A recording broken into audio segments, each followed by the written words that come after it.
नमस्कार दोस्तों, स्वागत है आपका आज के मुख्य समाचारों में। जी हां दोस्तों, आपको यहां पर देखने को मिलेंगी सुबह से लेकर शाम तक की तमाम बड़ी खबरें मुख्य समाचार ब्रेकिंग न्यूज अपडेट्स के रूप में। तो दोस्तों, आप सभी लोगों से रिक्वेस्ट है इस वीडियो को ज़्यादा से ज़्यादा लाइक और शेयर करें। तो चलिए दोस्तों, जान लेते हैं आज की पहली बड़ी खबर। इटली की पीएम बोली, मोदी इज मोस्ट लवेबल। तारीफ सुनकर हंस पड़े प्रधानमंत्री। रायसीना डायलॉग से पहले दोनों नेताओं के बीच हुई बातचीत। जी हां दोस्तों, रायसीना डायलॉग का 8वां संस्करण आज से दिल्ली में शुरू होगा। इसकी चीफ गेस्ट इटली की प्रधानमंत्री जॉर्जिया मेलोनी है। गुरुवार को दिल्ली पहुंचने के बाद उन्होंने नरेंद्र मोदी से मुलाकात की। इसके बाद ज्वाइंट प्रेस कॉन्फ्रेंस की। प्रेस कॉन्फ्रेंस में मेलोनी ने कहा कि प्रधानमंत्री मोदी दुनिया के सबसे चहेते नेता है। ये साबित हो चुका है कि वो इतने बड़े लीडर हैं, इसके लिए उन्हें बधाई। ये बातें सुनकर दूसरे डायस पर खड़े मोदी हंसते नजर आए। यहाँ मोदी ने भारत और इटली के बीच स्टार्टअप ब्रिज का ऐलान किया। मोदी ने कहा कि हमारे डिप्लोमेटिक रिलेशंस 75 साल से हैं, लेकिन अब तक डिफेंस रिलेशंस नहीं थे। आज इसकी भी शुरुआत कर रहे हैं। इसके अलावा दोनों देश renewable energy, hydrogen, IT, telecom, semiconductors और स्पेस से जुड़े मुद्दों पर मिलकर काम करेंगे। इसके बाद दोस्तों, अगली बड़ी खबर। दिल्ली में जारी नहीं हुआ G20 का ज्वाइंट स्टेटमेंट। विदेश मंत्री ने यूक्रेन से जुड़े मुद्दों को बताया वजह।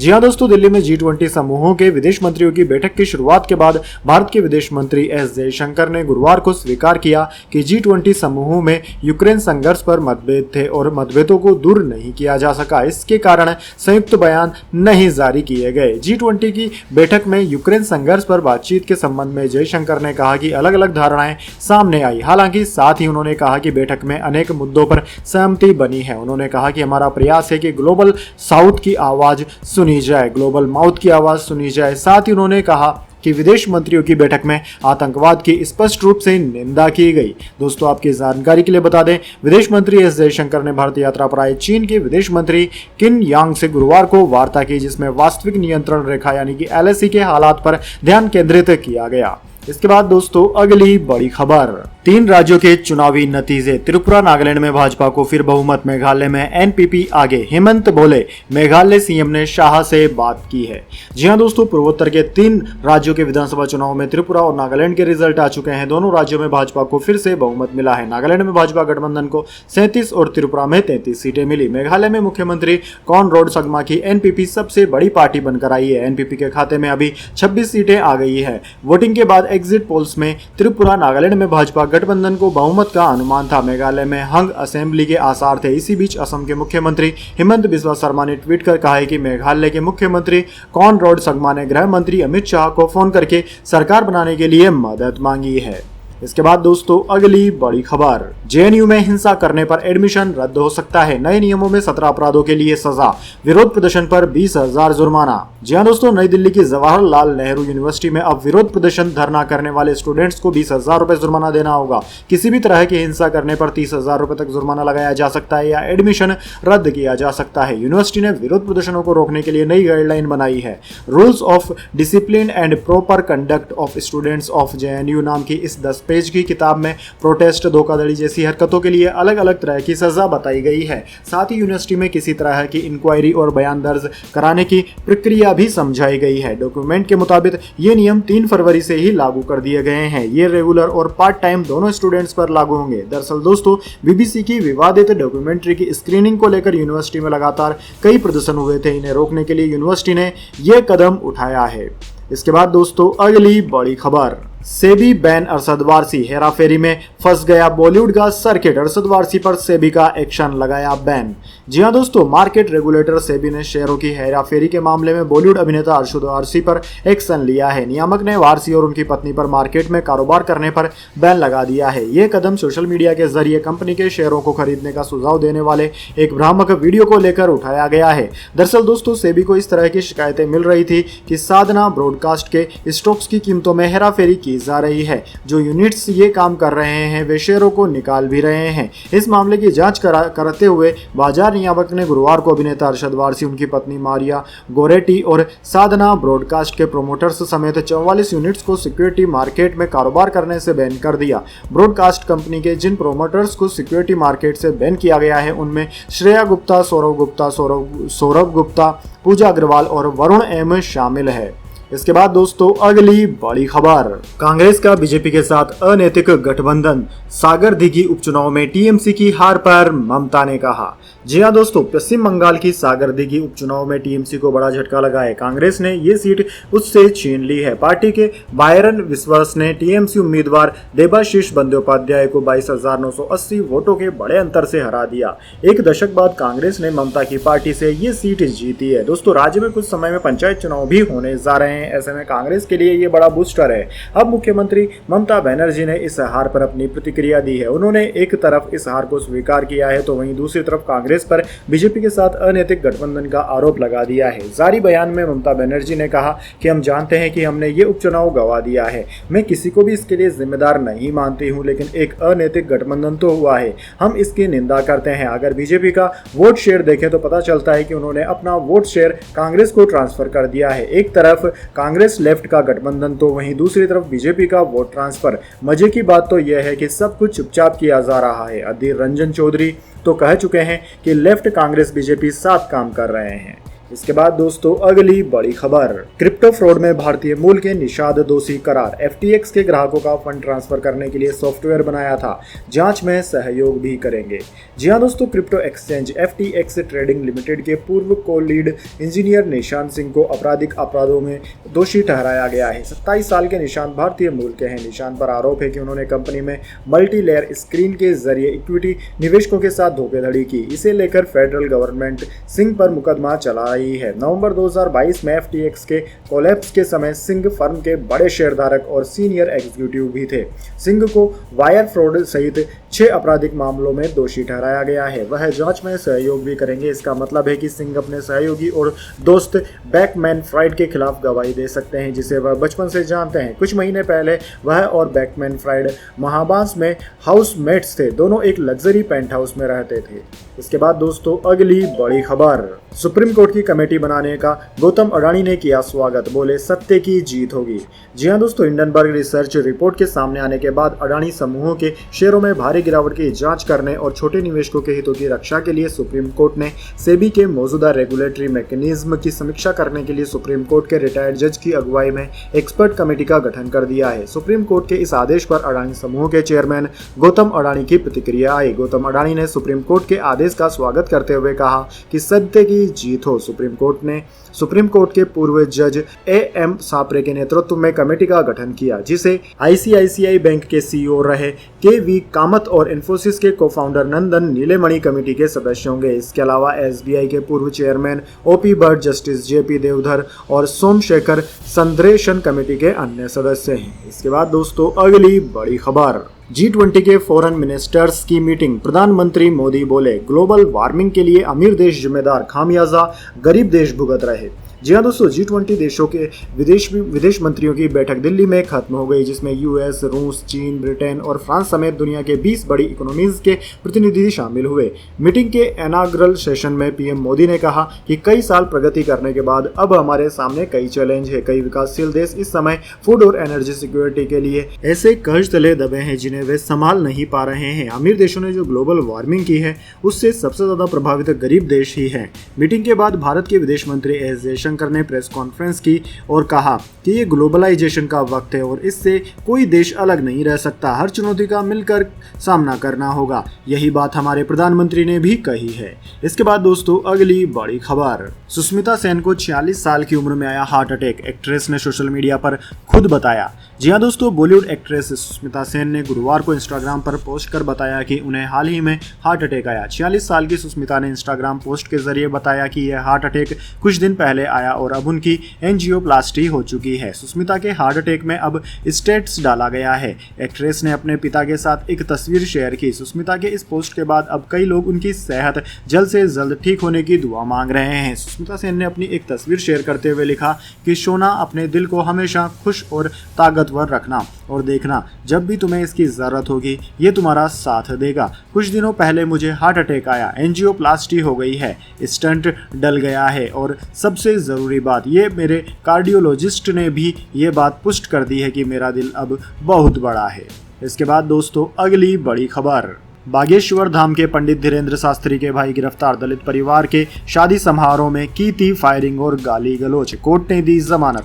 जी हां दोस्तों, बागेश्वर धाम के पीठाधीश्वर पंडित धीरेन्द्र कृष्ण शास्त्री के भाई शालिग्राम गर्ग उर्फ सौरभ को पुलिस ने गिरफ्तार कर कोर्ट में पेश किया। पुलिस ने कोर्ट में शालिग्राम की न्यायिक हिरासत की मांग की थी। सभी पक्षों को सुनने के बाद कोर्ट ने आरोपी शालिग्राम को जमानत दे दी। शालिग्राम गर्ग पर पुलिस ने 9 दिन पहले FIR दर्ज की थी। उसका एक वीडियो वायरल हो रहा था जिसमें वह सिगरेट पीते हुए और हाथ में कट्टा लेकर एक शादी समारोह में लोगों को धमकाता नजर आया था। पुलिस ने SC/ST एक्ट अधिनियम के तहत मामला दर्ज किया था। वकील शिव प्रताप सिंह ने बताया कि शालिग्राम गर्ग और राजाराम तिवारी को पुलिस ने गिरफ्तार कर कोर्ट में पेश किया था। यहां दोनों पक्षों की ओर से बहस की गई। कोर्ट ने दोनों आरोपियों को 25-25 हज़ार रुपए के मुचलके पर रिहा करने के आदेश दिए। अदालत में दलील रखी गई कि जो वीडियो बताया गया है उसमें कट्टे की बात कही जा रही है, लेकिन वह स्पष्ट नहीं दिख रहा है। दूसरा वीडियो पर तब तक विश्वास नहीं किया जा सकता जब तक कि उसकी स्पष्ट रूप से जांच नहीं हो जाती। इसके बाद दोस्तों जाने अगली बड़ी खबर, लेकिन उससे पहले मेरी आपसे एक छोटी सी रिक्वेस्ट है।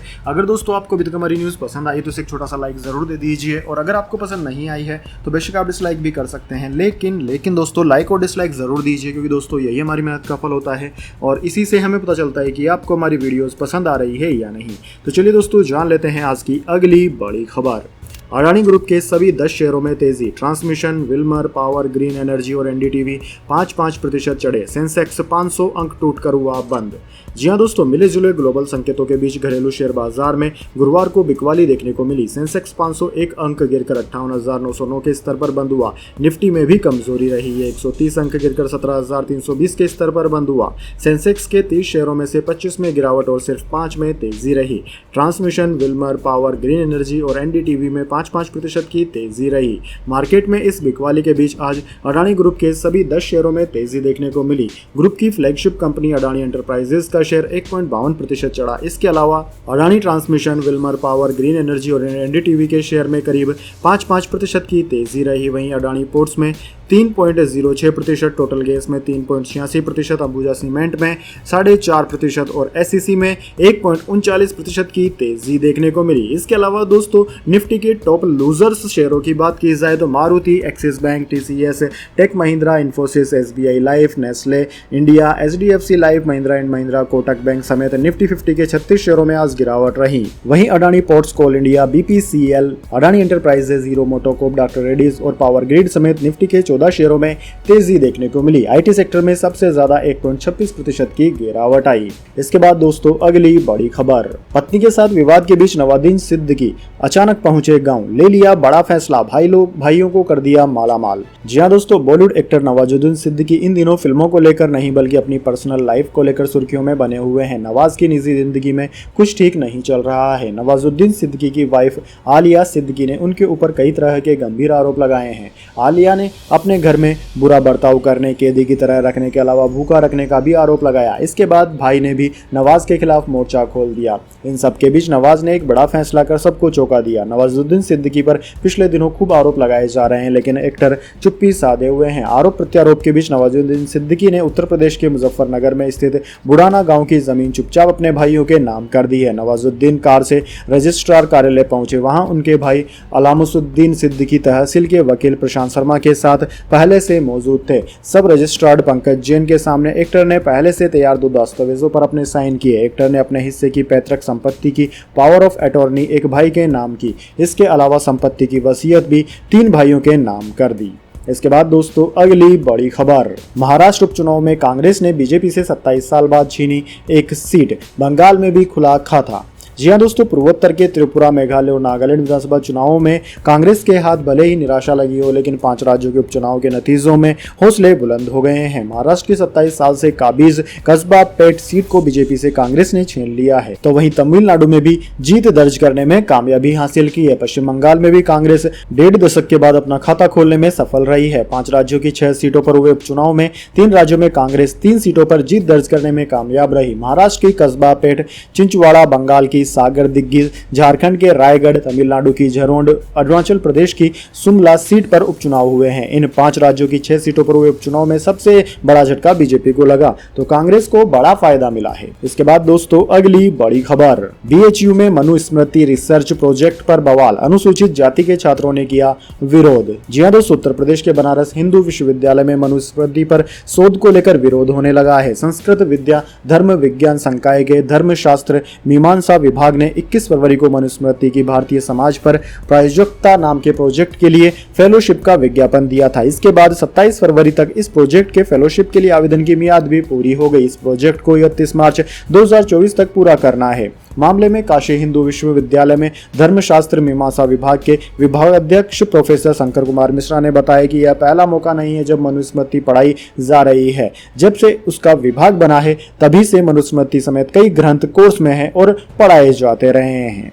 इसके बाद दोस्तों अगली बड़ी खबर, इंदौर टेस्ट दूसरी पारी में 163 रन पर सिमटा भारत, कंगारुओं को 76 रन का टारगेट, पुजारा को छोड़ सब फ्लॉप, लायन को 8 विकेट। जी हां दोस्तों, भारत ऑस्ट्रेलिया के बीच चल रही बॉर्डर गावस्कर ट्रॉफी के तीसरे टेस्ट मैच में कंगारुओं को 76 रन का टारगेट मिला है। इंदौर के होलकर स्टेडियम में भारत दूसरी पारी में 163 रन पर सिमट गया। भारतीय टीम के ऑल आउट होते ही एम्पायर्स ने बेल्स उठा दिए और स्टंप्स कर दिया। गुरुवार को मैच के दूसरे दिन मेहमान टीम ने 156 रन 4 विकेट के स्कोर से अपनी पहली पारी को आगे बढ़ाया और 197 रन पर ऑल आउट हो गई। इस प्रकार कंगारुओं को पहली पारी में 88 रन की बढ़त मिली। भारत के लिए रविंद्र जडेजा के अलावा रविचंद्रन अश्विन और उमेश यादव ने 3-3 विकेट लिए। दूसरी पारी में भारत की ओर से मिस्टर भरोसेमंद चेतेश्वर पुजारा ने 35वां अर्धशतक जमाया, जबकि श्रेयस अय्यर 26 रन, कप्तान रोहित शर्मा 12 और विराट कोहली 13 रन बनाकर आउट हुए। आखिर में रविचंद्रन अश्विन ने 16 रन की संघर्षपूर्ण पारी खेली। नाथन लायन ने 8 विकेट चटकाए। पहले दिन भारत पहली पारी में 109 रन पर ऑल आउट हो गया। अब दोस्तों ऑस्ट्रेलिया को तीसरे दिन टारगेट बहुत छोटा मिला है और भारत क्या इस टारगेट को बचा पाती है, यह कल देखना होगा। इसके बाद दोस्तों अगली बड़ी खबर, पंजाब के सीएम भगवंत मान ने गृह मंत्री अमित शाह से की मुलाकात, जाने किन मुद्दों पर हुई बातचीत। जी हां दोस्तों, पंजाब के मुख्यमंत्री भगवंत मान ने गुरुवार को केंद्रीय गृह मंत्री अमित शाह से मुलाकात की। इसके लिए वह दोपहर करीब 3:50 पर अमित शाह के आवास पर पहुंचे और लगभग 40 मिनट की मुलाकात के बाद अपने काफिले के साथ रवाना हो गए। जानकारी के मुताबिक उन्होंने गृह मंत्री से पाकिस्तान से आने वाले ड्रोन और ड्रग तस्करी समेत कई मुद्दों पर चर्चा की। दोनों नेताओं के बीच पंजाब से सटी बॉर्डर सिक्योरिटी को और मजबूत करने के लिए केंद्रीय और राज्य एजेंसियों में समन्वय को लेकर चर्चा हुई। इस दौरान सीएम ने गृह मंत्री से कहा कि पाकिस्तान द्वारा ड्रग माफियाओं को संरक्षण दिया जा रहा है। इसके अलावा उन्होंने पिछले दिनों पकड़े गए गैंगस्टर्स को लेकर भी गृह मंत्री के साथ चर्चा की। जानकारी के मुताबिक सीएम ने चंडीगढ़ में पंजाब के अंडर के एसएसपी की जल्द तैनाती को लेकर भी गृह मंत्री से चर्चा की। साथ ही रुके हुए ग्रामीण विकास फंड का मसला भी गृह मंत्री के आगे मुख्यमंत्री भगवंत मान ने रखा। शाह के आवास से निकलने के बाद सीएम भगवंत मान मीडिया से बातचीत किए बिना ही रवाना हो गए। इसके बाद दोस्तों अगली बड़ी खबर, हाथरस कांड के चारों आरोपी रेप केस से बरी, कोर्ट ने एक को गैर इरादतन हत्या का दोषी माना, उम्र कैद की सजा सुनाई। जी हां दोस्तों, हाथरस सामूहिक दुष्कर्म कांड में गुरुवार को 2.5 साल बाद SC/ST कोर्ट ने फैसला सुनाया। कोर्ट ने 4 आरोपियों में से सिर्फ एक संदीप सिसोदिया को दोषी माना है, जबकि 3 आरोपी लव कुश, रामू उर्फ राजकुमार और रवि उर्फ रविंदर सिंह को बरी कर दिया। अदालत ने संदीप को गैर इरादतन हत्या और SC/ST एक्ट में दोषी माना। संदीप को कोर्ट ने उम्र कैद की सजा सुनाई है। 4 आरोपियों में से किसी पर भी गैंगरेप का आरोप सिद्ध नहीं हुआ। वहीं पीड़ित पक्ष के वकील ने कहा कि वह कोर्ट के फैसले के खिलाफ हाई कोर्ट जाएंगे। इससे पहले गुरुवार सुबह चारों आरोपियों को पेशी पर कोर्ट लाया गया था। फैसले को देखते हुए कोर्ट में भारी सुरक्षा बल तैनात किया गया था। दरअसल दोस्तों आपकी जानकारी के लिए बता दें, मामला हाथरस के चंदपा क्षेत्र के एक गाँव का है। 14 सितंबर 2020 को दलित युवती के साथ सामूहिक दुष्कर्म का मामला सामने आया था। आरोप गाँव के ही 4 युवकों पर लगा था। पीड़िता की बेरहमी से जीप काट दी गई थी। युवती के भाई ने गांव के ही संदीप के खिलाफ मुकदमा दर्ज कराया था। बाद में युवती के बयान के आधार पर 26 सितंबर को 3 युवक लवकुश सिंह, रामू और रवि सिंह को भी आरोपी बनाया गया था। चारों आरोपियों को गिरफ्तार कर जेल भेज दिया गया था। इसके बाद दोस्तों अगली बड़ी खबर, 4 दिन में 4000 किलोमीटर और कश्मीर से कन्याकुमारी पहुंच गई टाटा नेक्सॉन EV, बना दिया रिकॉर्ड।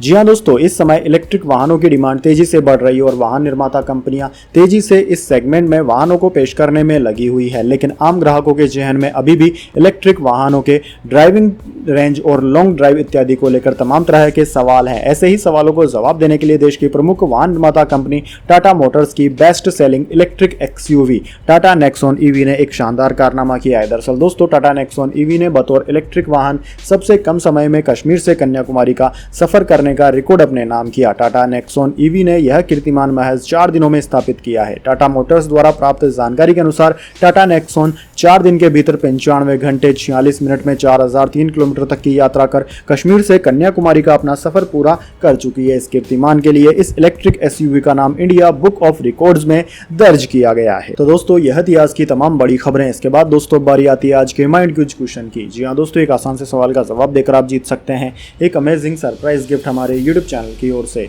तो दोस्तों, आज का सवाल आपकी स्क्रीन पर आ चुका है। भारतीय तिरंगे झंडे में स्थित अशोक चक्र को कौन से राजा के राज चिन्ह में से लिया गया है? जी हाँ दोस्तों, अगर आप जानते हैं सवाल का जवाब तो जल्दी से कमेंट बॉक्स में लिख दीजिए। अगर दोस्तों आपका जवाब होता है एकदम सही और आप चुन जाते हैं लकी विजेता के रूप में, तो आपको मिल सकता है एक अमेजिंग सरप्राइज गिफ्ट हमारे यूट्यूब चैनल की ओर से। तो दोस्तों जल्दी से अपना उत्तर कमेंट बॉक्स में लिख दीजिए, वीडियो को लाइक कर लीजिए और चैनल को सब्सक्राइब करके बेल आइकन भी दबा लीजिए। धन्यवाद। वंदे मातरम। जय हिंद, जय भारत।